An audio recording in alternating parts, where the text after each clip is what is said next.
George, how are you doing? It is not quite a sunny day, but it will be a sunny day, I hope. Is it supposed to be? I don't know. I ask every morning. I can't say the name because I ask the A device, Mm-hmm. what's the weather going to be today? And it's all polite and pleasant, and it's usually accurate. But I'm afraid to ask today because we had that rain. So I'm hoping it's a nice day. Speaking of those devices, I got one for my mother, Yeah. and she's so sweet. She talks to it like not like a robot. It's like I have the Google version, so it's okay. Could you please tell me what the weather is going to be like tomorrow? And she says it has a hard time understanding me a lot, and I'm like, yeah, because it needs to hear what's the weather. But it's funny because we have three of these dang devices: one in the bedroom, one in the kitchen, one here in the office. Oh, actually, we have four. We have one in the other family room, and it knows my voice, and it will say my name. Yep. But if Lisa says something, it's like, okay. I don't take you quite as seriously. Yeah, right. All right. I'm going to kick this off this morning, but before we start the Q&A today, I did want to kind of just tease this out there. So today is May 3rd. Mm-hmm. So the April numbers came out for the end of the month. I think we're going to talk about that tomorrow. Yep. Usually it takes about 4 or 5 days for the end of month numbers to mature because some closings don't get recorded immediately by the end of the month. So that should all be coming in, but I'll give you a quick tease, and I will just tell you that it's going to be contradictory to what you would expect. So we have four metrics we look at. So we look at price, we look at days on market, we look at total supply and total sales. Okay. Typically, there's some relationship between those. April's numbers, we'll spend a half an hour just talking about. Hang on, wait a second, what? Yeah. All right. Now you have my attention. Then also tomorrow, Federal Reserve wraps up their Federal Open Market Committee meeting. So depending on when we do our video here, either we'll be talking about that as well, or we'll do another video talking about what they're saying in their meeting minutes. And that's the lead up to the May adjustment that they're planning with the what's called 50 basis points, but basically like a 0.5% increase. Yep. On general rate, which applies to capital. Okay. I'm curious to hear that. Yeah. Okay. All right, let me kick it off. I got the first question going to you. All right, so Bill, you and I talk to people and we say, well, are you using, and we talk about loan types, but we kind of refer to a particular loan type as if it were an entity. And so I got the question, came up probably 3 or 4 times in the last week. Who is FHA? Well, FHA is the Federal Housing Association Administration. So it is a who, but really they're more a what. So the what of FHA is just, it's a government loan and they're providing mortgage insurance on the loan. So it is a government-backed mortgage insurance on the loan. So obviously they have their guidelines and we have to write to their guidelines because if they're going to insure the loan, we have to, write to whatever guidelines they have. But think of FHA more as a what, it is a loan type in the sense that it's guidelines that we have to follow to qualify for that specific mortgage insurance. Okay, so let me ask the question, kind of an additional one. So is FHA giving me my loan? No, FHA doesn't give your loan. FHA insures the lender, us, against loss should you not make payments. So if we write your loan and it's to the FHA guidelines and FHA says, great, yeah, that you did all of your due diligence, this is exactly what we want to see in a loan, we will insure it. And then 6 months down the line, you lose your job, something happens and you can't make payments anymore. FHA will make sure that we do not suffer a loss. If they have to go to sell the property at a loss, then they'll insure that gap. They cover that gap. They make sure that we, the lender, don't incur a loss on the loan. So I was just making a note here. I'll have a follow-up question. I could spend probably 5 more minutes on just this one topic, and I won't, but I just had a follow-up question that I'm going to come back to on later on. All right. My turn. Go ahead. Shoot. All right. So, George, a home just came on the market that we really like, but we're already under contract. can we put in an offer still? No. We really like it. You're under contract. So if you're out there looking at houses, and let's say you see so take the market that we're dealing with, where we have, a stress on inventory. We have difficulty with, people feeling like if I only put in one offer on a house, oh no. And we talked about this the other day, the risk of submitting multiple offers at the same time and just why that's not professional, et cetera, and so forth.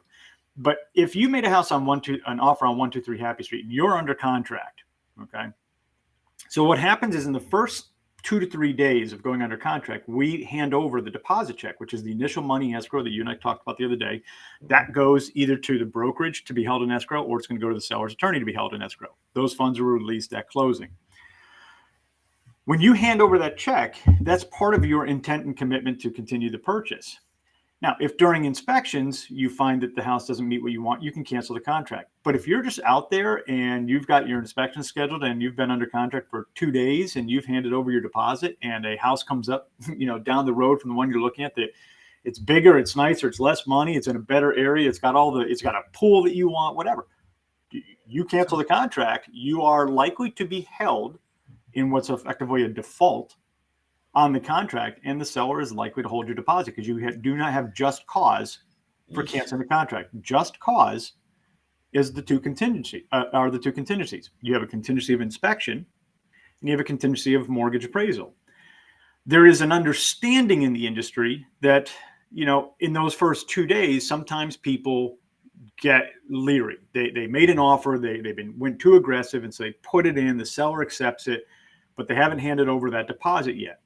So this is where, as a listing agent, what I do is I don't change the status on the listing until I receive that deposit. Because this way, if a buyer gets cold feet in those first 24 to 48 hours before handing over the deposit, and they cancel, I haven't risked anything to my seller. But you have a lot of agents who, the minute they put it under contract, they change the status. Why? Because that starts to affect them, how they look. Okay. I have seen multiple agents, promote houses that they put under contract, and then 2 days later, the house is back on the market. And it's like, because they rushed too fast. So back to the core of your question, though, once you are under contract, you are under contract. You have a legal obligation to carry through the steps of that contract. If you cancel the contract because of inspection issues, fine. If you cancel the contract because you're not given a loan by your company, if you determine they're not qualified for a loan, fine. You can cancel the contract for those reasons. But if you just arbitrarily say, you know what, change my mind, I don't like the house anymore, there's a better one down the street, you are highly, almost guaranteed to lose that deposit. And remember, we recommend 2% of the purchase price. So if you've offered on a $300,000 house, you've just lost $6,000. So probably better to just stop looking. And that's why. So for me, yes. So for me, what I do is once we put somebody under contract, I shut off all of the automated feeds that go to them. Okay. Because they receive automated notices from me. They receive listing information from me. I turn all that off because I don't want them to get distracted. Because the worst thing you can do is start showing people, look, more new houses coming on the market. People are going to see. Yeah. And that will hesitate people. All right. So I got one for you. Okay. So I was talking to, here's my question for you. All right. And this is kind of a double question. Okay.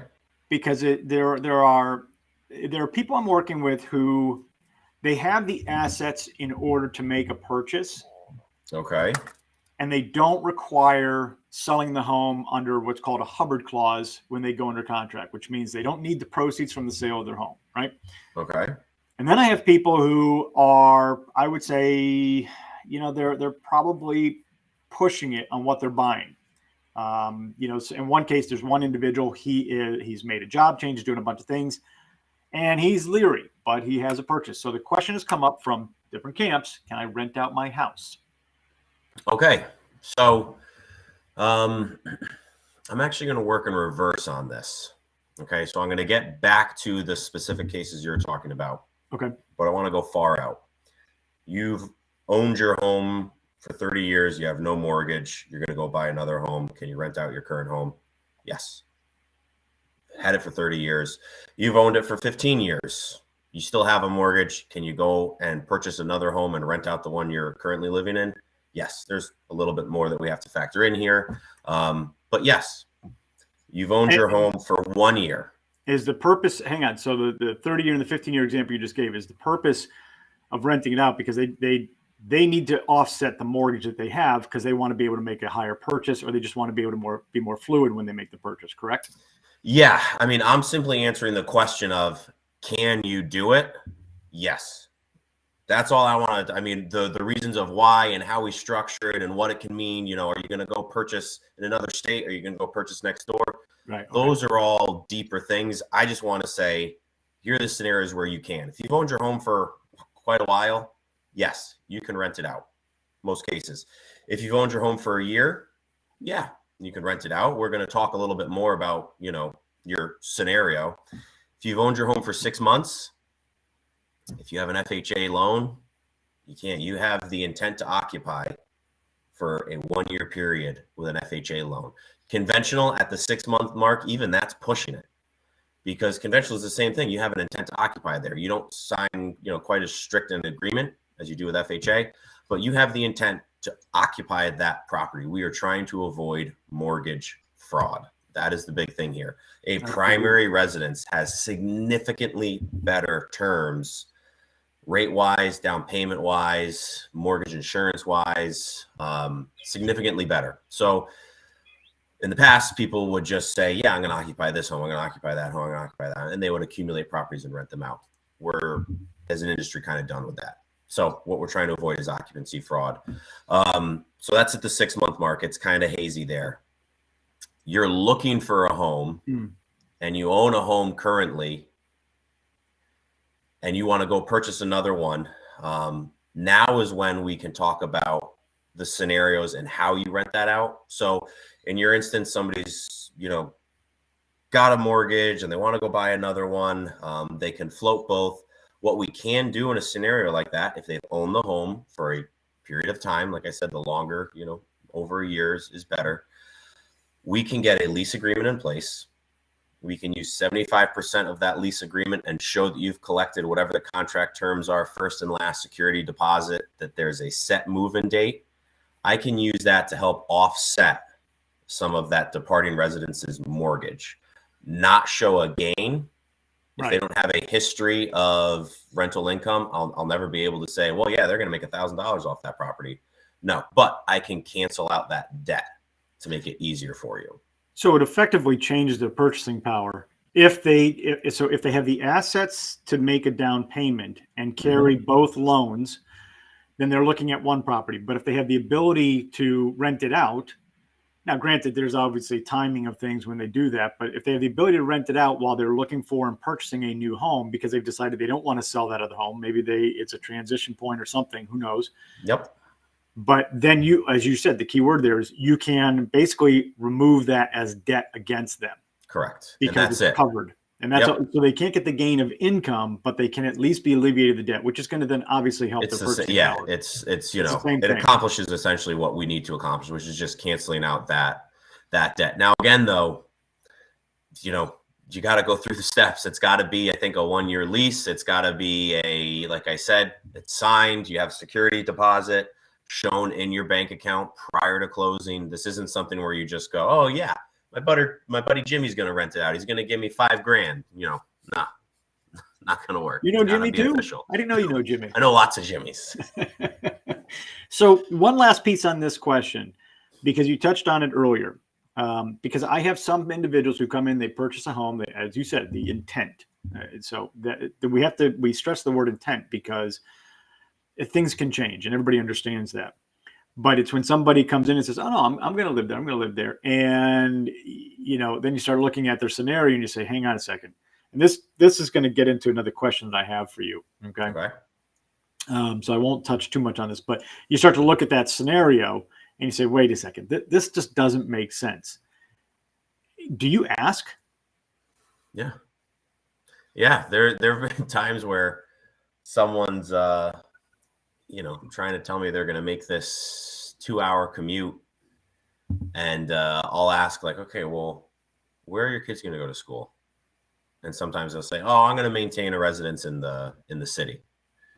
I'm like, oh, Okay. You're going to maintain a residence in the city. So is this just a second home that you're purchasing then essentially? We have to, and we are absolutely required to kind of probe and figure out, is this a primary residence or not? Because it has to make sense. And it's not just up to me. If my underwriter doesn't like it, he's just going to go, nope, no way. This is going to be an investment property. I see through it. Okay. All right. So that's unpack it. There's like 3 more questions in that, but I'll hold off on those for another time because I do want to talk about underwriting at some point. But all right. Let me get to mine. Go ahead. You're going to like this one. Here's so much about, cash offers, and cash is so strong. Why does the seller care how I'm financing a home? George, can we just say I'm purchasing it with cash and then I just line up a lender? Okay, so that's the equivalent of fraud in another way. Well, there's a few things there. All right, so let me. I'm going to kind of go in reverse as well. So Perfect. To the last point you said, so I'm going under contract. Let's assume that you have made an offer on the house and you intend to use a conventional loan. All right, and there's an example that you and I both can think back to. So somebody goes under contract, they've got their pre-approval, they're going conventional, they're all good. And then as we're getting into it, we find out, no, they got to go FHA.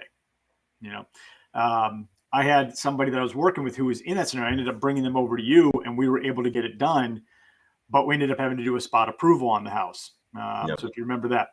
Yep. So the issue is that when you go under contract, you hand over the pre-approval letter to the seller because the seller needs to see that you have gone through the process with a lender. Granted, there are thousands of lenders out there, so it's not like they know each one. But they're looking to see, does this feel and look reputable? Does this look like this person's been through a process? And they're looking for, your NMLS ID number. They're looking for those things to make sure that it's valid. Now, the listing agent, or if it was me, for example, would look at that letter and say, okay. But the issue is that the seller wants to see that this is a valid offer. If you put on there, well, I'm just going to buy it with cash and then go get a loan, you have misled, deceived. You have put us all in a position because we've put forward a contract that has a check the box on it that says the type of financing being used or none being cash. If you check none and then you come back in later and say, well, actually, I need to get a loan to buy this, you may find attorneys on both sides of the fence going, whoa, hold on a minute. Because you have deceived everybody with an intent there. Now, if you came to me and said, George, do me a favor, just make the offer, tell them we'll give them $300,000 in cash because they just got to get this and I'll go figure out my financing later on. Okay, well, there's 2 red flags there. Number one, so are you even talking to a lender? Have you talked to lenders who have denied you and this is why you're just trying to scramble around and figure it out? Because if that's the case, no, I will not represent you or that offer because you're not a person who is acting with proper intent. And you have to. This is a legal process. The second thing is that when you go in and you say, I'm just going to offer with cash, but I'll see if I can get a loan later on. Well, then we need to go in up front saying you're getting a loan. You cannot change the game plan. But sellers, why do they go to cash over a loan? Because they don't have to worry about appraisal. It's just that simple. 9 times out of 10, they're also not worrying about inspection contingencies. Most cash buyers are walking in and saying, you want $300,000 for this house. I'll give you, in some cases, they'll give you the list price or more, but most cases, a cash buyer is coming in and saying, I'll give you $290 for it because I'm going to give you cash and we're done. Well, now you're closing in less than 30 days because you still need time to run title and line up attorneys. But as long as the proof of funds is there, which is going to be the equivalent of a bank statement that shows all of the history that has the funds in it, it has the account number. You don't have to have the full account number. You have to show at least the last 4 digits. It has to be in the name of the person, et cetera.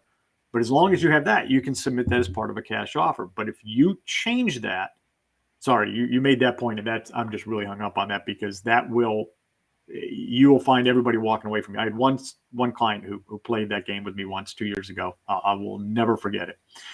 But a seller cares about one thing, and that's de-risking the sale.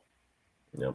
So if they get in a loan, if they get an offer in, and they've got somebody coming in VA, FHA, conventional, and cash, I don't care what that cash number is. They're going to look at that one first. And if that cash number is close enough or at what they want for the house, everybody else's offer could be laced in gold.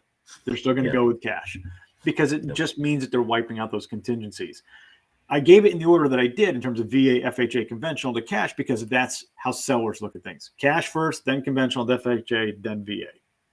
And the reason why is because VA carries with it the most strict criteria for inspection and appraisal guideline.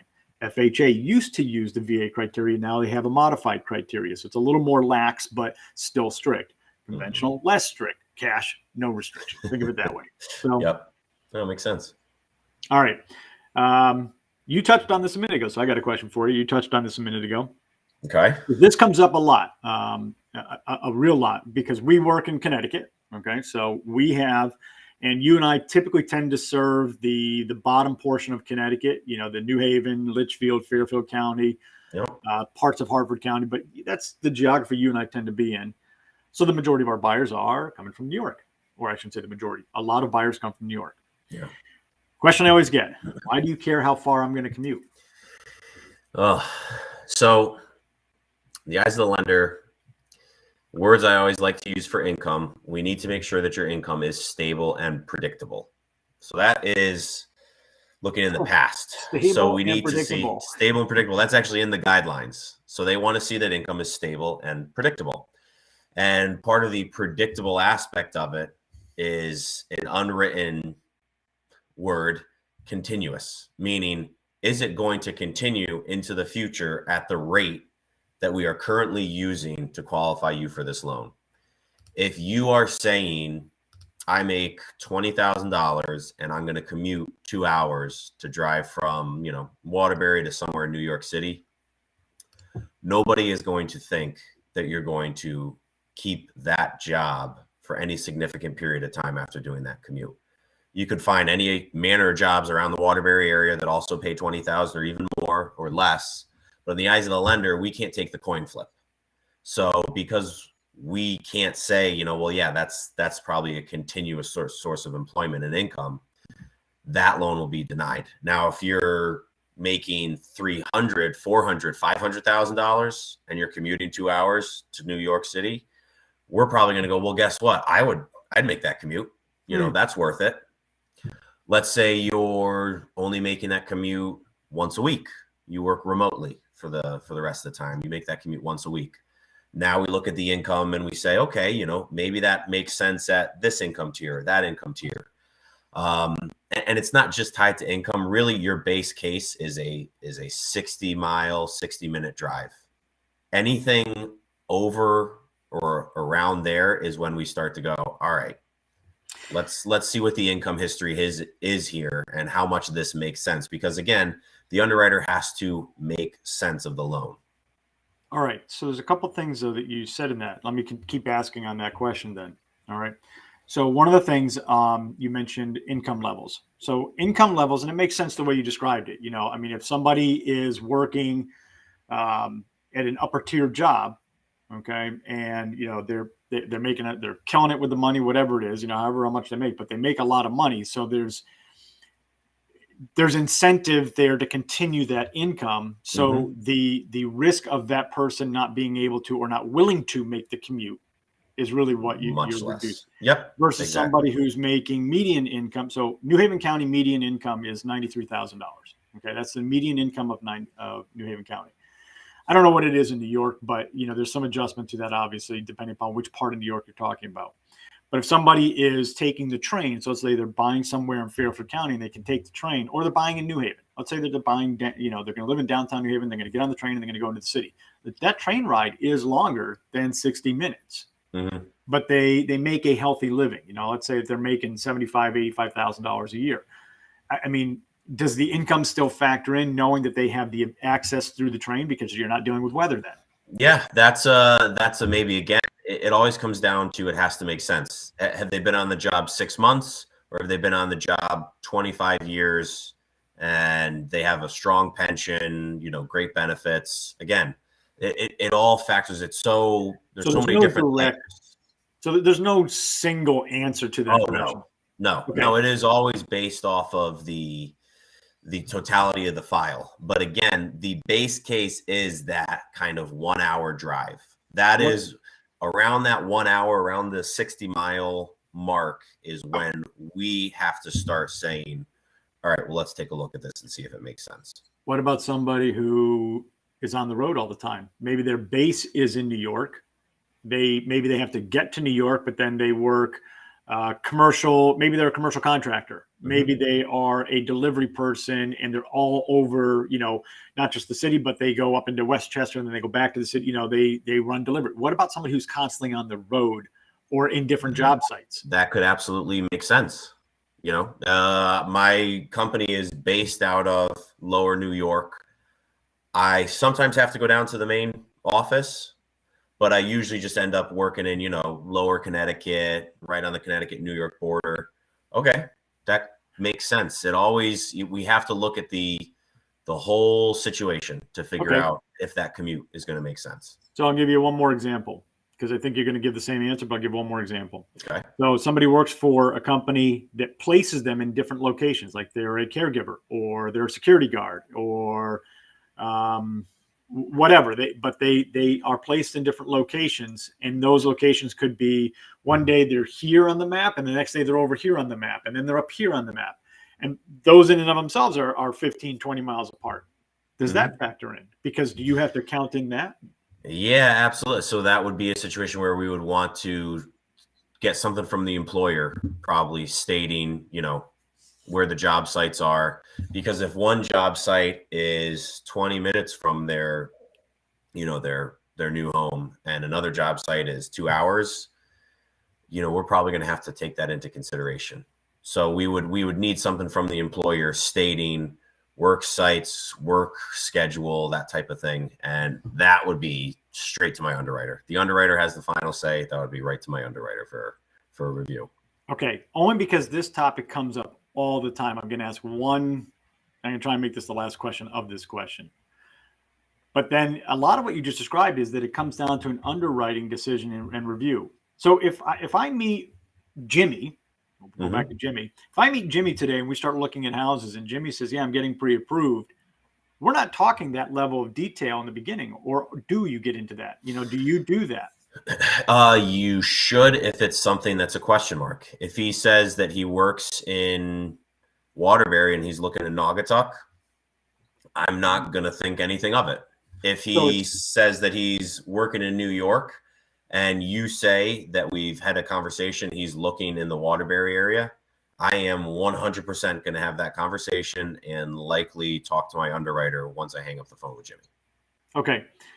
Again, I could ask 100 more questions on this one topic, but I'll stop. Thank you. Perfect. All right, my turn. All right, go ahead. Pretend like you're not talking to me, George. Well, do you care which lender I use? So you're the buyer in this case. I'm the buyer. No, I don't. Why does it matter? Do you care who I use?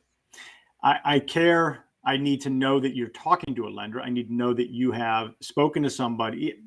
Here's the thing. And we all know that you can go online and you can click 3 buttons and you can get a quote unquote congratulations letter. Okay. That's not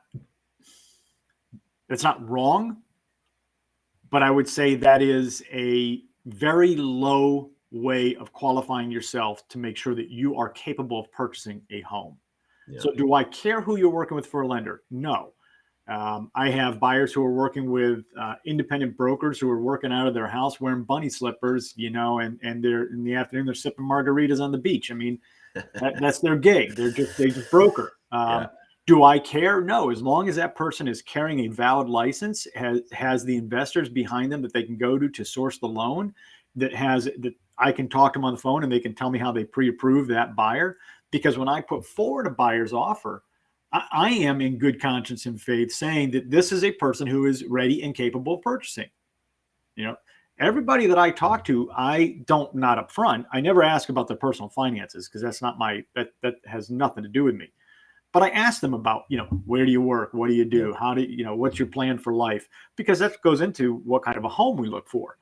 But at the same time, it tells me a little bit about, well, how are they approaching this purchase? And then that gets into the conversation. Okay, good. So are you working with a lender? That's not the first question I ask, but once I've gotten to know them a little bit, are you working with a lender?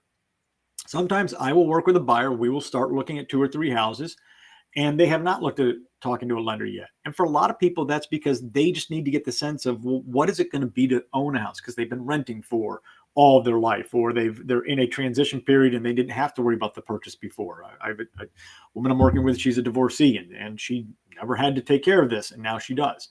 So situations are different, we'll go through, but the lender conversation and who the lender is, as long as I can go look them up and talk to the loan officer and get information about the buyer, again, not their personal finances, but just know that they've been through a process, then fine.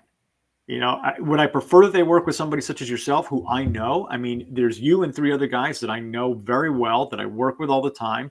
And you and I happen to probably talk more than the other guys I talk to, but I know all of them. Yep. I know their process. I know what they do. And if I see a letter coming across from them or their organization, okay, I'm good. Because I know that has a buyer has gone through a good diligence and they're well prepared. When I get a letter from, and I can't say the name of this one that I got. I mean, I think I told you that story, actually. I looked at the letter. It looked like somebody just wrote it on a Word document. It was the name of the lending entity was, I thought, was a joke. Yeah. So I went and researched it, and it's a legitimate broker. I mean, and it was a legitimate process. So, okay, fine. I just think it's terrible, name of a company and marketing, and it doesn't look professional, but okay, it was valid. So when I submitted an offer on that buyer's behalf, the listing agent called me up and said, "Come on, George." I said, "No, I swear." I went and verified. It's real. I gave them the breakdown, and the listing agent said to me, they said, "Oh, so they said the same thing. That is a terrible name for a company." I'm like, yeah, but do I care? No. It is the buyer's right to choose whomever they want to work with. And if they choose to go with, the thing that takes off like a rocket, if they choose to work with somebody who kind of sounds like that, that's their choice. Those tend to be riskier loans because those tend to have just been an automated process, and the buyer thinks that they're all set, and they find out that, tax ratio. Or commute distance. That was a good, and I'll say from my side, I know that I've spoken with a few people that you've had who have already had a lender, and I've had the conversation, and you know what? I was like, you sound like you're in great hands. Right. I'm not going to do anything different for you, as long as, that's even from my perspective. If someone is asking the questions, you're probably going to be in an okay spot. I like to think that I'm great at what I do. I don't have any, ego about being the only one who can do it. Anyone can ask the questions I ask, as long as they're aware of the guidelines and they talk to their underwriter. I'd say you're in good hands. Well, and to flip it around, you sometimes get people come direct to you. They're not working with a realtor yet. Do you care who they work with? No, you just want to know that the realtor that they're working with is somebody who's going to do the right job. Exactly. I'll ask a few questions as well. And sometimes I hear what they're saying and I go, it might be worth talking to this guy, George, I know. All right. I got one last question for you. Go for it. Then we'll call it quits for this morning. All right. So somebody came to me the other day. Actually, it's the group that I'm talking about. So they have W-2s, and at the same time they have a business that was called a side hustle that they have been building up for a period of time. All right. So, and I'll say period of time because there's obviously different answers to that part of it. So the question though is the use of income from the W-2 and the side hustle and how it gets accounted for in the lending. Gotcha. In the loan review. Gotcha. Well, we love simplicity. We love W-2. W-2 is usually consistent. It's usually stable and predictable, which is something that we love. So we'll almost certainly use that W-2 to its fullest extent. As far as the side hustle goes, what period it's at, what stage, how long it's, you've been doing that. If you claim it on your tax returns, those are all things that I would have to discuss with the person, the specific case. So if they started it yesterday and they're like, yeah, I'm walking dogs and I made $1,000 yesterday, it was great. Well, that is great. And you are free to earn and use the money from that for the purchase. I'm not going to look at that income. There's no stable and predictable history there. That's why we have that 2-year look back period. I would be looking at tax returns most likely. Are you claiming this on your tax returns? If you're not claiming on your tax returns anyways, there's nothing I can do to verify that it even exists. And now The other thing to think about is some loan programs, I believe it's FHA, if you have your side hustle income on there, Schedule C, and you're taking a loss, I have to include that loss. I have to.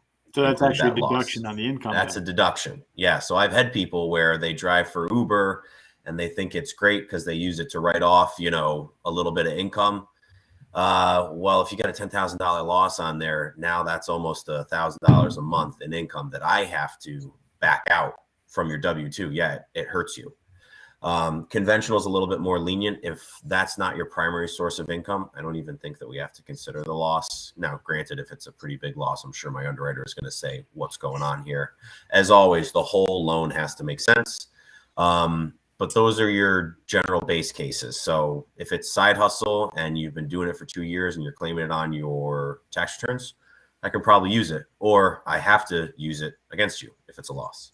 Got it. You know, the side hustle conversation is becoming more and more relevant as a lot of people have established home businesses during the pandemic that they use to create supplemental income. Mm-hmm. And some of them have now shifted over to that full time. Some of them still incorporate that as long as their as well as their W-2, because they're now working from home more frequently. So they have a home office, and you know, they at 3 o'clock in the afternoon, they start packing up mentally and they go out to the garage and they start making tables. Yeah. I mean, I've seen that. And then they go and post that on their website and they start collecting dollars from that. And they go, man, I'm selling tables online. This is cool. Yep. Yeah.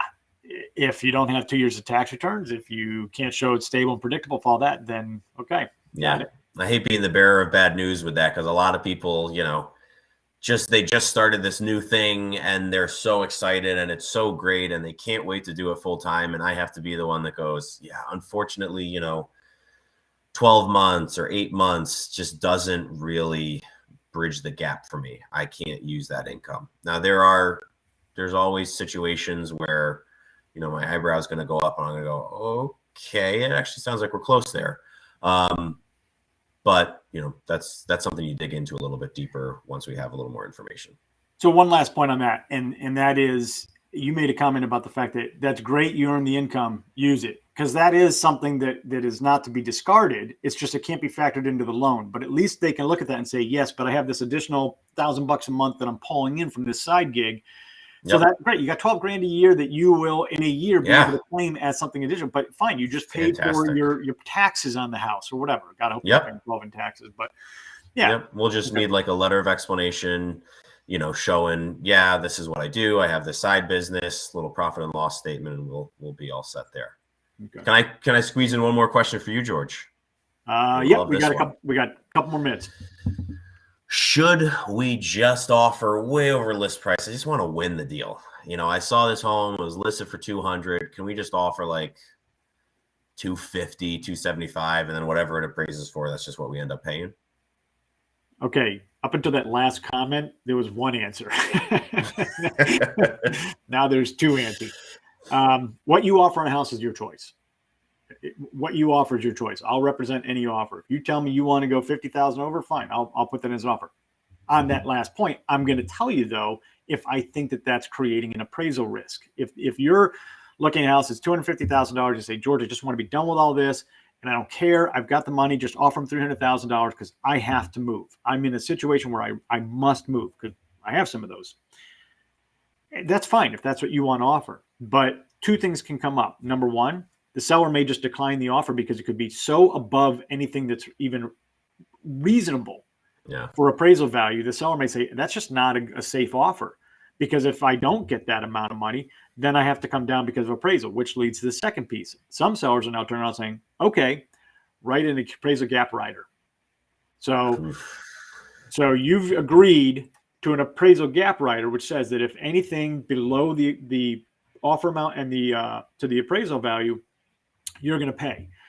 You know, I've had some buyers who said, I'll pay 50% of the appraisal difference, you know, and those are things I look at and say, if you're putting that up front, you're committing yourself pretty strongly to, so you've really got to want this because you've put all the risk on your plate then. Because as a seller, they're not looking at this and going, okay, came in for $300,000. I asked for $250,000. I got an appraisal rider on it that says they're going to cover at least 50% of any appraisal gaps. I'm guaranteed 275 no matter what. And then the house appraises at 260. Now the seller's made 15 grand, above and beyond, and you're now spending $15,000 more on that house than you should be because of its appraisal value. And granted, appraisals are still opinions of a third party, but at the end of the day, it is a market indicator used by lenders, used by everybody.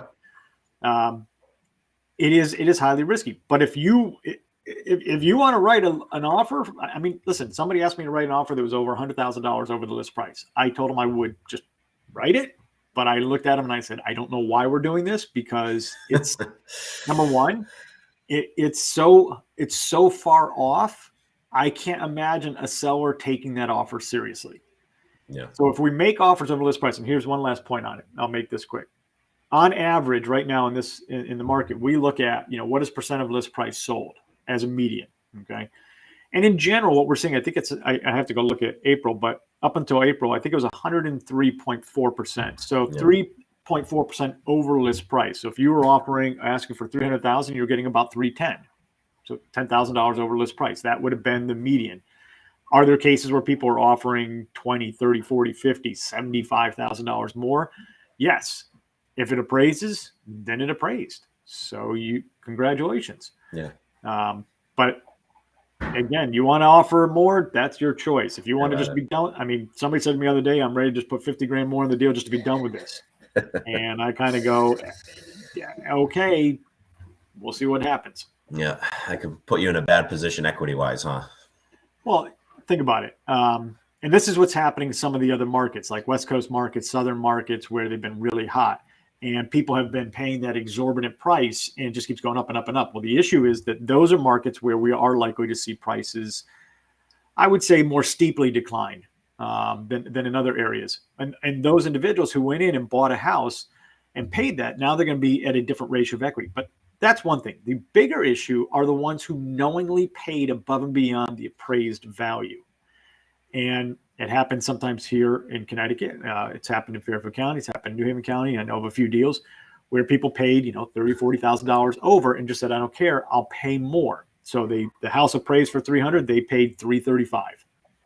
You now have $35,000 against your equity, and it's going to take that much longer for your house to appreciate up, where you're going to get the value back. Unless you make massive improvements to the house, it's just, you're not forcing that appreciation fast enough. So that's where somebody, if they're doing that and they're buying something and they have to sell that in 5 years, what's going to happen.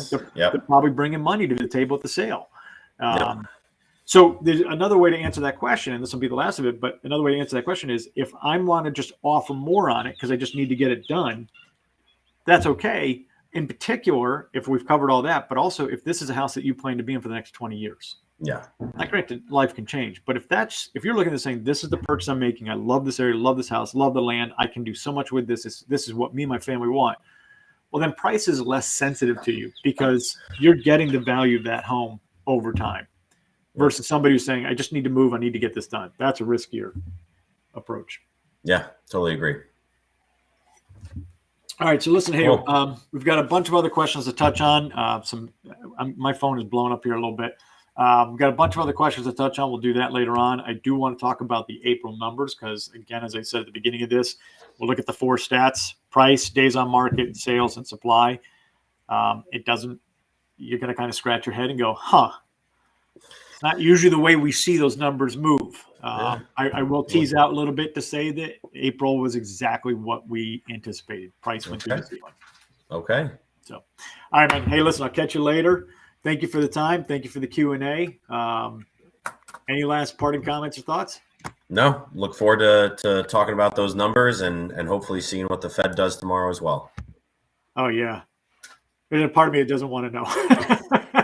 I just hope it's exactly what they've been predicting for the last month now. Well, it would be exceptionally stupid for them to not follow through because they will just throw the market in complete uproar. Yeah, and you'll know quick. Meeting minutes come out around 2:30, I think. So by 3:00 tomorrow, everyone should be looking at their portfolios. Let's put it this way: market bell is going to be an interesting moment, right? So You're going to know at market bell tomorrow what the Fed said. 100%, 100%, yes. All right, man. I'll catch you later. Sounds good. I'll talk to you. Take care, George. Yeah.